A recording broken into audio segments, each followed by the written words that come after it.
በጠዋት ተነስታ እሷ ታሽካካለች ቤተሰቡን ሁሉ ትቀሰቅሳለች አባባ እና ማማ በጣም ይወዷታል እንቁላል ስትጥል ጥሬ ይሰጧታል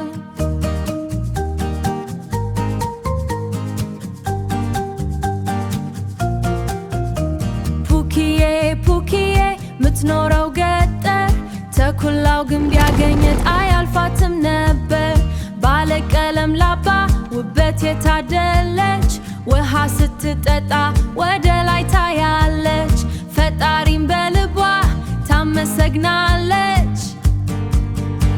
ታመሰግናለች ፑኪ ትንሽ ዶሮ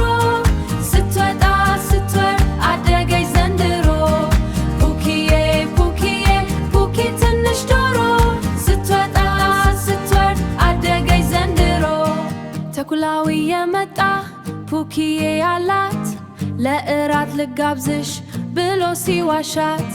እሷ ግን ብልጥ ናት አልሰማም አለችው ዛሬ አይመቸኝም በማለት ዋሸችው ተኩላው ሲመጣባት እግሬ ያውጭኛለች ሮጣ ዛፍ ላይ ወጥታ ትስቅበታለች ፑኪዬ ብልጥ ናት ማንም አይዛትም በሩጫ ማይቀር ቀድማትም ማንም